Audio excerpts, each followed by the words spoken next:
कुरु शन्नः कुरु प्रजाभ्यो भयन्नः पशुभ्यः दिक्कालाद्यनवच्छिन्नानन्तचिन्मात्रमूर्तये स्वानुभूत्येकमानाय नमः शान्ताय तेजसे यथेमां वाचं कल्याणीमावदानि जनेभ्यः ब्रह्मराजन्याभ्यां शूद्राय चार्याय च स्वायचारणाय च ओम शांति शांति शांति। आज जैसा कि हम सभी जानते हैं, वानप्रस्थ के ऊपर चर्चा जो है वो की जानी है।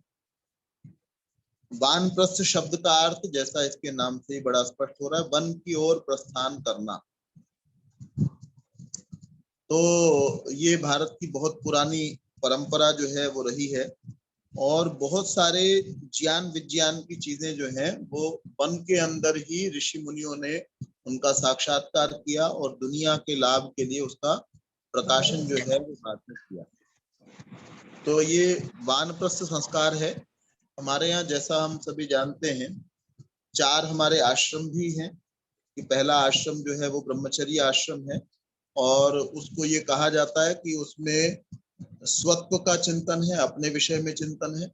बच्चे को ये कहा जाता है कि तुम अपने सामर्थ्य को बढ़ाओ और उसको कहा जाता है कि तुम अपनी पढ़ाई करो, अपनी बुद्धि के सामर्थ्य को बढ़ाओ, शरीर के सामर्थ्य को बढ़ाओ, बुद्धि के सामर्थ्य को बढ़ाओ और आत्मा के बल को बढ़ाओ। ईश्वर की उपासना के द्वारा आत्मा के बल को बढ़ाओ। ये सब वो अपने लिए ही कर रहा है। गृहस्थ में आने के बाद में व्यक्ति दूसरे के बारे में सोचना आरंभ करता है। एक पुरुष जो है वो पहले अपनी पत्नी के विषय में सोचता है कि क्या उसने भोजन किया, क्या उसके पास में वस्त्र हैं तो मैं वस्त्र खरीद लूं। और एक पत्नी जो है, एक युवती जो है, वो पहले बच्चों के विषय में सोचती है कि मेरे बच्चों ने भोजन खाया या नहीं खाया। उसके बाद परिवार में जो बुजुर्ग हैं उन्होंने लिया या नहीं लिया। उसके बाद वो अपने विषय में सोचती है कि अब मैं भी कुछ प्राप्त कर लूं। तो गृहस्थ से बाहर की का चिंतन आवश्यक होता है, शुरू होता है, आरंभ होता है कि हमने अपने को छोड़कर पहले दूसरों के बारे में सोचना आरंभ किया। वानप्रस्थ जो है उस समय भी हम लोग कुछ ना कुछ आध्यात्मिक उन्नति करते रहे, लेकिन अब हमारे बाल सफेद होने लगे और उसके बाद हमने ये देखा कि अब तो सफेद बाल होने लगे हैं, इसका मतलब हम वृद्धावस्था की ओर अब जा रहे हैं और हमको मृत्यु को प्राप्त हो जाना है। ये निश्चित है। सफेद पहले बाल का सफेद होना और पहली झुर्री का पड़ना वो इस बात को बताता है कि अब आपका जो है ह्रास वो आरंभ हो रहा है। तो उसको अनुमानतः ये बता दिया गया कि 50 वर्ष तक आप युवा हैं, 25 से 50 तक, तब तक आप गृहस्थ धर्म का पालन करें। उसके बाद 50 वर्ष के बाद में आप वानप्रस्थी हो जाएं। मेरा निवेदन है रेखा जी से सभी को म्यूट कर दिया करें। तो वानप्रस्थी आप हो जाएं, अर्थात अब अपनी आगामी यात्रा का चिंतन करें। आगामी यात्रा हमारी अच्छी हो जाए। जैसे हम लोग कहीं पर यात्रा पर जाते हैं और तो उससे पहले हम तैयारी करते हैं। जितनी अच्छी हम तैयारी करके जाते हैं, हमारी यात्रा जो है उतनी अच्छी होने की संभावना होती है। और हम बिना तैयारी ही चले जाएं और बहुत लंबी यात्रा है। एक हमारी यात्रा जो है 1 आध दिन की होती है तो हम तैयारी बहुत थोड़ी सी करते हैं, लेकिन हमारी बहुत लंबी यात्रा हो, हमने 6 महीने के लिए यात्रा पर जाना हो, तो हम बहुत सारा सोच समझ करके तैयारी जो है अपनी करते हैं। तो हमको अगली यात्रा पर जाना है, हम सबको जाना है कि हमारी सबकी होनी है, उसके बाद आगामी जन्म प्राप्त होना है। तो उसको विचार करके अपनी उन्नति इस प्रकार की करना, अपनी भावनाओं को, अपने विचारों को इस प्रकार का परिशुद्ध इतना अच्छा बना लेना, अपने संस्कारों को इतना अच्छा बना लेना कि जिससे हमारी अगली यात्रा जो है वो अच्छी हो जाए। एक बात हम लोग बहुत सुनते हैं, हिंदी में ये बात कही जाती है कि अंतमति सो गति। ये बात इस शब्द का अर्थ है अंतमति सो गति का, कि मनुष्य की अंतिम समय में जो बुद्धि होगी वैसा ही मानना चाहिए कि उसका आगामी जन्म होने वाला है। अंतिम समय में भी अगर उसकी रुचियां जो हैं वो भोग विलास की रुचियां हैं, खाने पीने की रुचियां हैं। अभी पिछले दिनों में एक व्यक्ति की मृत्यु हो रही थी, तो हमारे पास में ही रहने वाले से पूर्व ये कहा जी जो है ना वो चिकन जो है खाने की इच्छा हो रही है, तो बच्चों ने ला करके दिया। लेकिन अंतमति सो गति पर मैं ये कहना चाहता हूँ, क्या अंतिम समय में हमारी मति जो है वैसी हो सकती है जैसी हमने जीवन भर ना बनाई हो? अंतिम समय में कई लोग कहते हैं जी आखिर में राम राम, एक बार राम बुलवा दो जी, एक बार जी गंगा जल इनके मुंह के अंदर डाल दो जी। तो अंतिम समय में आपने किसी के मुंह में गंगा जल डाल दिया या 10 बार 20 बार राम जबरदस्ती उससे कह सुन करके बुलवा भी लिया, तो इससे क्या फर्क पड़ जाएगा? ये ये अंतमति बनती कैसे? आपकी वही मति अंत में हो सकती है जैसी मति आपकी जीवन में रही।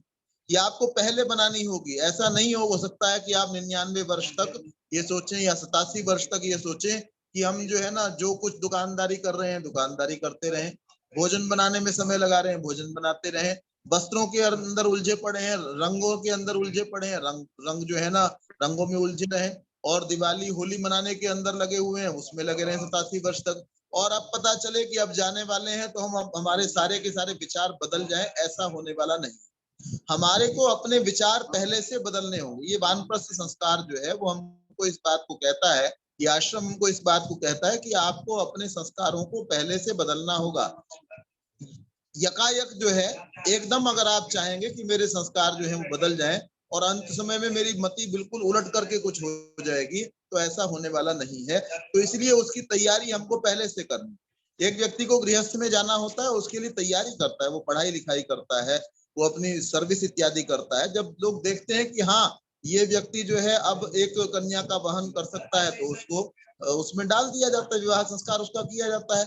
या कन्या को जब देखा जाता है कि ये वैवाहिक अपनी जिम्मेदारियों को पूरा कर पाएगी, वो इतनी समझदार हो गई है, तो उसके बाद में ही उसको विवाह के लिए आगे किया जाता है, विवाह उसको करने के लिए प्रेरित किया जाता है और उसका विवाह किया जाता है। तो ऐसे ही हमारी अंतिम समय के अंदर जो मति होगी, ये अंतिम 2 सेकंड 10 सेकंड 20 सेकंड 50 सेकंड के अंदर, एक दिन 2 दिन 4 दिन 10 दिन के अंदर बदलने वाली नहीं है। आप बहुत सारे लोगों को देखें, अंतिम समय के अंदर वो लोग क्या बात करते हैं, जो सारा जीवन जो है वो सारा जीवन जो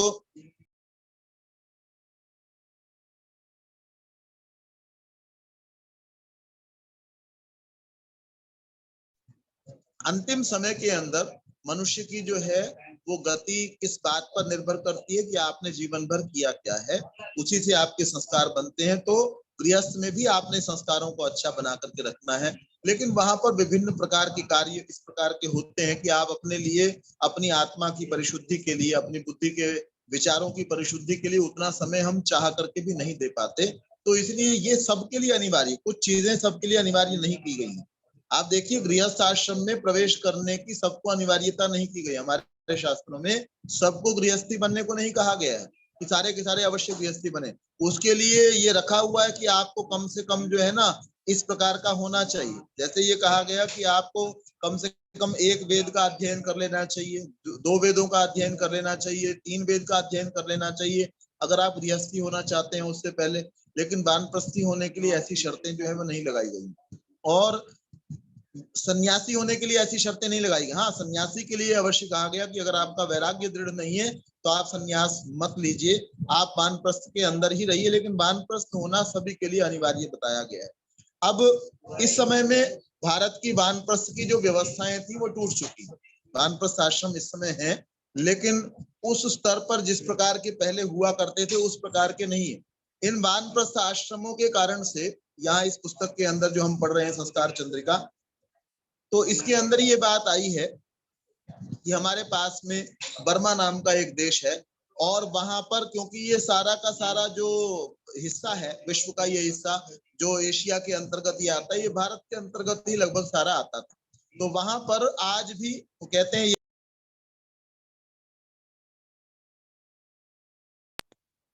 लगभग 20-30 वर्ष पहले पुस्तक लिखी गई है, तो उस समय तक वो लिखते हैं कि बर्मा के अंदर आज भी वानप्रस्थ आश्रम जो है वो किसी ना किसी रूप में विद्यमान था। विद्यमान है, आज भी विद्यमान है। इस कारण से वहां पर जो बच्चों की पढ़ने की दर है वो बहुत ज्यादा है। वानप्रस्थी जो है अब तक वो धन कमाया करता था, गृहस्थी जो है जब तक वो गृहस्थ में था तब वो धन कमाया करता था। अब बाद में वो लोगों को सिखाता है, कार्यों को सिखाता है, जो जो काम वो जानता है वन में जाने के बाद में आश्रम में रहता हुआ आसपास के बच्चों को सिखाता है, बड़े बूढ़ों को, जो भी जिनको सिखाना चाहता है उनको सिखाता है, जो सीखने के योग्य है उनको सिखाता है, और उसके बदले में वो कुछ लेता नहीं है। अगर ये व्यवस्था दोबारा से हमारे यहाँ पर स्थापित हो जाए, आश्रमों की व्यवस्था, वानप्रस्थ आश्रम की व्यवस्था, तो वो कहते हैं कि बर्मा जो है उसके अंदर साक्षरता और अध्ययन अध्यापन जो है वो बहुत ज्यादा है, और बर्मा की गवर्नमेंट का इसके ऊपर, शिक्षा के ऊपर किया जाने वाला व्यय भी बहुत कम है। हम भी ऐसा सब कुछ कर सकते हैं अगर दोबारा से वानप्रस्थ आश्रम, ये तो एक केवल लाभ है उसका। उसके अलावा मेरी अपनी उन्नति तो है ही, जब मैं दूसरे को कुछ सिखाता हूँ, अच्छी बातें सिखाता हूँ, जब मैं अच्छी बातें बोल रहा होता हूँ तो उस समय तो कम से कम मेरे विचार जो है वो अच्छे होंगे, इसी बात की संभावना है। ऐसा तो नहीं होता होगा कि व्यक्ति जिस समय अच्छी बातों को बोल रहा है उस समय वो कुछ गलत करने का अंदर मन में सोच रहा हो, ऐसा तो नहीं होता। तो उसके साथ साथ जब दूसरों को व्यक्ति सिखाने में लग रहा है तो अपना भी उसको बहुत सारा जो है वो लाभ प्राप्त हो रहा है, अपनी उन्नति को वो साथ साथ में कर ही रहा है। तो ये एक बहुत सुंदर व्यवस्था थी, भारतीय व्यवस्था थी। जहां जहां इसको अपना लिया गया, जहां जहां पर अपनाया जाएगा, आप देखें परिवारों के अंदर बहुत कलह देखने में आते हैं, और वो कलह का बहुत सारा कारण क्या होता है कि प्राचीन पीढ़ी का और नई पीढ़ी के विचार जो है वो आपस में नहीं मिल रहे हैं, सास और बहू के विचार नहीं मिल रहे हैं, कई बार पिता और पुत्र के विचार नहीं मिल रहे हैं, और इसको लेकर के भी बहुत बड़ा कलह जो है वो देखने के अंदर आता है। तो अगर वानप्रस्थ आश्रम की व्यवस्था दोबारा से आरंभ हो जाती है, सुचारू रूप से आरंभ हो जाती है, वानप्रस्थी होने का मतलब ये नहीं है कि आपका बच्चा जो है वो आपसे मिल नहीं पाएगा, आपकी बहू जो है वो आपसे मिल नहीं पाएगी, और जो सारे के सारे लोग हैं वो आपसे मिल नहीं पाएंगे, अपितु उनसे अपने आप को धीरे धीरे छुड़ाना, अपने आप को थोड़ा थोड़ा अलग करना, और समय आने पर एक बड़ा सुंदर भजन जो है किसने लिखा कि पका हुआ खरबूजा जैसे स्वयं छोड़ दे डाली को, ऐसे ही तुम छोड़ के जाना इस दुनिया मतवाली। सब मनुष्यों ने संसार को छोड़ करके जाना है, लेकिन खरबूजे के साथ में उपमा दी गई। त्र्यंबकम यजामहे जो मंत्र है, इस मंत्र को बहुत लोग, बड़ा प्रसिद्ध मंत्र है, इसका अलग अलग प्रकार का अभिप्राय जो है वो विद्वान करते हैं। तो इसके अंदर जो बाद में दूसरी पंक्ति के अंदर बात कही गई कि त्र्यंबकम यजामहे सुगंधिम पुष्टिवर्धनम और उर्वारुकम इव बंधनान मृत्योर्मुक्षीय मामृता। तो उर्वारुक जो है वो खरबूजे को कहा जाता है। तो उर्वारुक जैसे, जिस प्रकार से खरबूजा अपने बंधन से मुक्त होता है, बड़े आराम से जो है वो अलग हो जाता है, कोई जोर जबरदस्ती नहीं होती है। जब खरबूजा अपनी डाली से अलग होता है तो आप उस खरबूजे को देखें तो खरबूजे के ऊपर किसी भी प्रकार का कोई लेस नहीं होता, वहां पर कोई चिपकने वाला पदार्थ नहीं होता, और जिस डाली से वो अलग हुआ होता है उस डाली के ऊपर भी कोई चिपकने वाला पदार्थ नहीं होता, इतना अच्छी प्रकार से वो अलग होता है।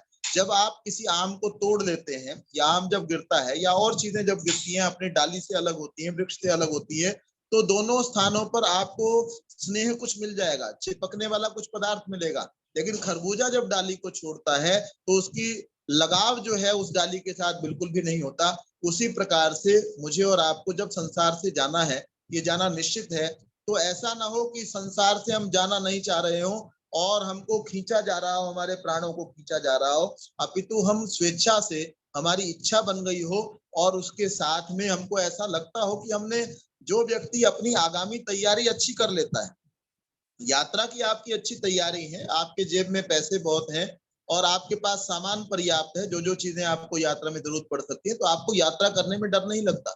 हमने आगामी यात्रा की, किसी को मृत्यु का भय उसको ज्यादा सताता है जिसको ये पता है कि तूने तो गलत काम किए हुए हैं और तेरे को आगामी जन्म जो है वो अच्छा मिलने वाला नहीं है, उसको बड़ा डर सताता है। लेकिन जिसने आगे आगामी जन्म की अच्छी तैयारी कर रखी है, अर्थात अच्छे अच्छे कर्मों का संचय किया हुआ है, उन अच्छे कर्मों के सहारे उसको पता है कि मेरा आगामी जन्म अच्छा होने वाला है, तो उसको देख करके, उसको समझता हुआ वो परेशान नहीं होता, मृत्यु के भी भय से वो डरता नहीं है। तो उसी की तैयारी हमको करनी है।